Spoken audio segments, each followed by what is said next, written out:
तो चलिए आज हम लोग क्लास 6 के जो ज्योग्राफी पार्ट है उसको हम लोग कवर कर चुके थे। ये आपको बुक दिख रहा।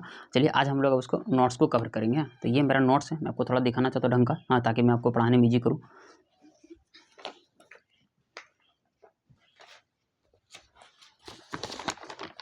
ये देख सकते हैं, ये सभी नोट्स है, मैं आपको पढ़ाऊँगा। चलिए शुरुआत करते हैं। चलिए मैं पहले फर्स्ट नोट पढ़ा के इसके बाद मैं सेकंड वीडियो बनाऊंगा तो उसमें आपको सेकंड नोट के बारे में आपको कवर करवा दूंगा। देखिए सबसे फर्स्ट आपको शो कर रहा है, ठीक है, हाँ ठीक, ये आपको शो कर रहा होगा। हाँ, बात करें, देखिए एनसीईआरटी नोट, मतलब कि देखिए जो हम लोग चैप्टर अभी तुरंत जो मतलब ज्योग्राफी का जो फर्स्ट पार्ट पढ़े सौरमंडल के बारे, हाँ, सौरमंडल में पृथ्वी, उससे रिलेटेड जितने भी जो मेन फैक्ट बनते हैं, जो खासकर एग्जाम में बनते हैं, वो मैं उसको नोट डाउन किया हूँ। हाँ, और कुछ मेरा थोड़ा भी अपना भी मेहनत है, मैं ताकि आपको इसी वजह से बता सकूँ। हाँ, तो चलिए शुरुआत करते हैं। ये दिख रहा होगा आपको, उधर दिख रहा है, ठीक।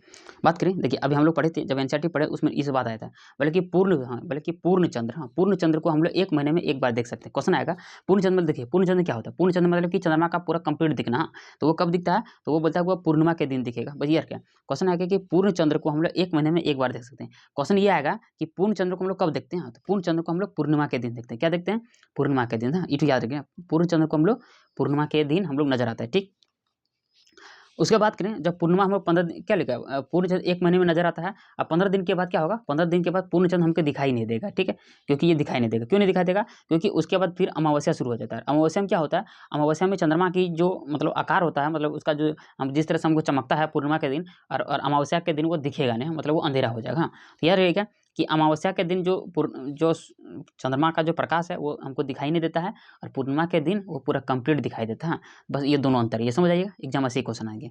चलिए आगे बात करें। यहाँ से क्वेश्चन ऐसे बनते हैं, क्योंकि देखिए किसी तरह से राइटिंग, जब हम लोग यूपीएससी का राइटिंग भी करें तो पता चल जाएगा। जैसे बोले कि हम दिन के समय चंद्रमा एवं सभी छोटी क्या लिखा छोटी वस्तुओं को इसीलिए नहीं देख पाते हैं क्योंकि यह सूर्य के अत्यधिक प्रकाश से हमें दिखाई नहीं देते हैं। ऐसे क्वेश्चन आएगा कि आखिर दिन में हम चंद्रमा के अलावा मतलब जो भी छोटी छोटी जो तारे हैं जो अक्सर हमसे रात में दिखाई देते हैं, वो आखिर दिन में क्यों नहीं दिखाई देते हैं? तो इसका कारण ये है क्योंकि सूर्य का अत्यधिक प्रकाश, क्योंकि सूर्य का अत्यधिक प्रकाश काफ़ी इतना तेज है कि हमें न चंद्रमा नजर आते हैं दिन में, और न छोटे छोटे पिंड आते हैं। इसका कारण क्या होगा?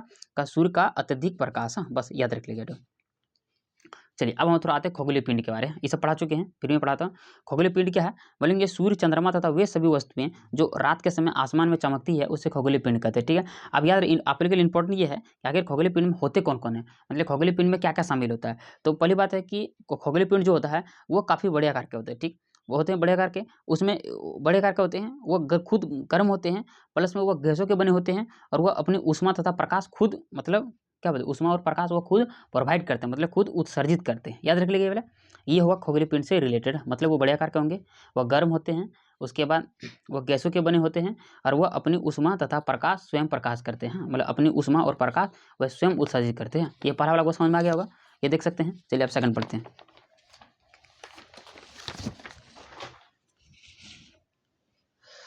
चलिए आगे आपको शो कर रहा है, ठीक। देखिए हम लोग खगोलीय पिंड पढ़ रहे थे, तो बोले कि इन सभी खगोलीय पिंड को तारा कहते हैं, हम लोग पढ़ रहे हैं, ठीक है। उसमें अगर खगोलीय पिंड का कंडीशन क्या है, पहली बात है कि वो सबसे बड़ा होगा, वो खुद गैसों का बना होगा, और पहले क्या उसमें से ऊष्मा और प्रकाश खुद उत्सर्जित करने की क्षमता होगा, क्या, ठीक है।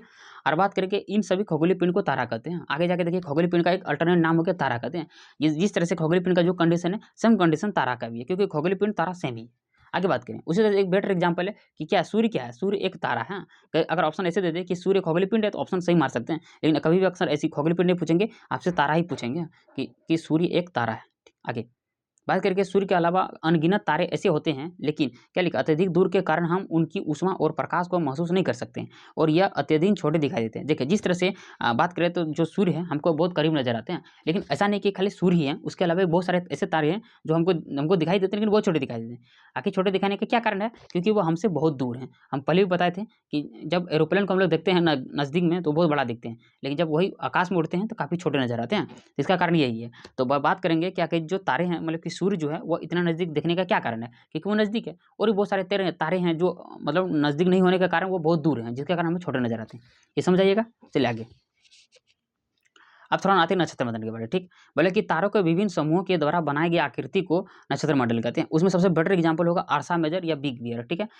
ये एग्जाम्पल है, बोले अर्सा मेजर क्या है तो वो एक नक्षत्र मंडल है, और ये क्या है, ये तारों का एक समूह है, तारों का समूह है, ठीक।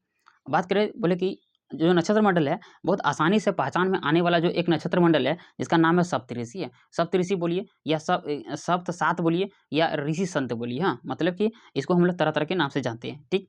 ये सप्तऋषि है। बल्कि सप्तऋषि जो है वह 7 तारों का समूह है जो नक्षत्र मंडल आशा मेजर का भाग है। क्वेश्चन आएगा कि जो सप्तऋषि है वह किसका भाग है, वो नक्षत्र मंडल आशा मेजर का ही भाग है। चलिए आगे।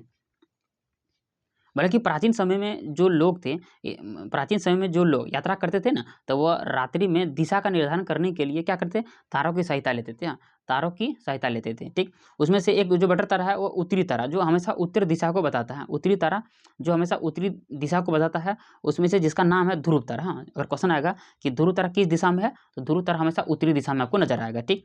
ध्रुव तारा हमेशा एक ही दिशा में नजर आता है, मतलब कि वह उत्तरी दिशा में नजर आता है। अगर आपको उत्तर दिशा पता चलेगा तो उत्तर के दक्षिण पता चलेगा, दक्षिण के बाद पूर्व पश्चिम उत्तर दक्षिण, चारों दिशा को हम लोग आसानी से पहचान सकते हैं। ये पहला पार्ट आपको समझ में आ गए होंगे। चलिए आगे। अब आते हैं आगे सप्तऋषि। हाँ, अभी हम लोग वही पढ़ रहे थे ध्रुव तारा।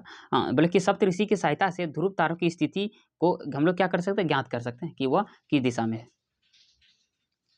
बात करें देखिए कुछ, हाँ, बल्कि कुछ खगोलीय पिंड, हाँ, देखिए कुछ खगोलीय पिंड, हाँ, अब ग्रह की बात करते हैं। हाँ, मैं थोड़ा बात करता हूँ कि देखिए कुछ आवाज़ आ रहा है। हाँ, मैं इस पार्ट को अभी फिर से बना दूंगा। अभी मैं थोड़ा वीडियो को यहीं बंद करता हूँ, नेक्स्ट पार्ट को कवर करता हूँ।